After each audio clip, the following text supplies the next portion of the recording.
ជួបភ្នំដងរែកមាច្រែកចូលប្លន់ទឹកដីទំខ្មែរអង្អាចប្រយុទ្ធបដងមិនខ្លាចស្អីទោះពាក់លីក៏មានន័យសូមស្រីកុំសោកស្ដាយឡើយអាណិតបងប្អូនខ្មែរនៅព្រំដែនភៀសខ្លួនចោលទាំងសំបែងខ្លាចក្រែងត្រូវរងមរណាយន្តហោះទុំលែកុំទិញភូមិឋានសាលាបំផ្លាញប្រាសាទសិលាចិន្តាបានត្រឹមសោកស្ដាយទឹកបណ្ណាជ្រាខ្មែរថែដែនសីមាមិនបំពេញលើអ្នកណាលោកកាបិចមើលមិនឃើញតិចអស់គ្មានសល់ប្រាសាទមរតកដូនតាឃើញហើយខ្ញុំស្លុតចិន្តា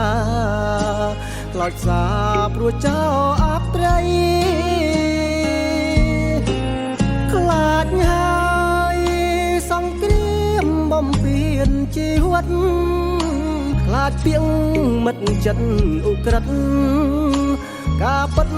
លបលួចប្រឡ័យ24កក្កដាខ្លោចសាព្រាត់ប្រពន្ធប្តី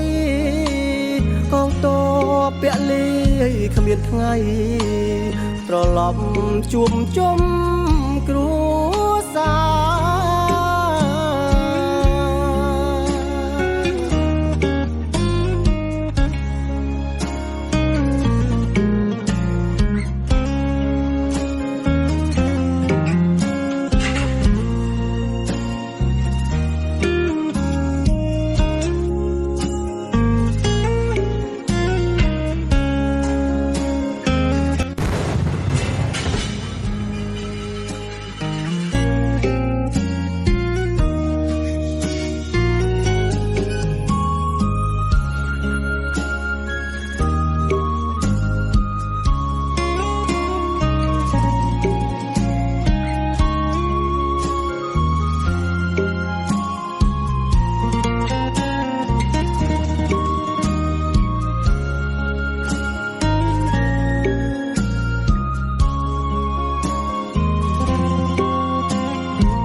ណា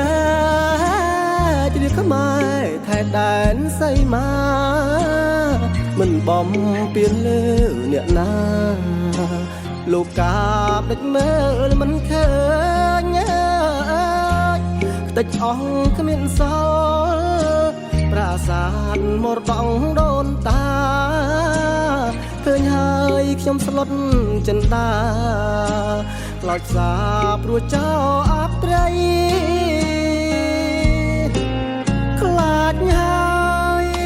សង្គ្រាមបំពេញជីវិតខ្លាចពីងមិត្តចិត្តឧក្រិដ្ឋការពិតលបលួចប្រឡ័យ24កក្កដាខ្លោចសាព្រាត់ប្រពន្ធប្តីកងទ័ពពលីគ្មានថ្ងៃត្រឡប់ជួបជុំគ្រួសារ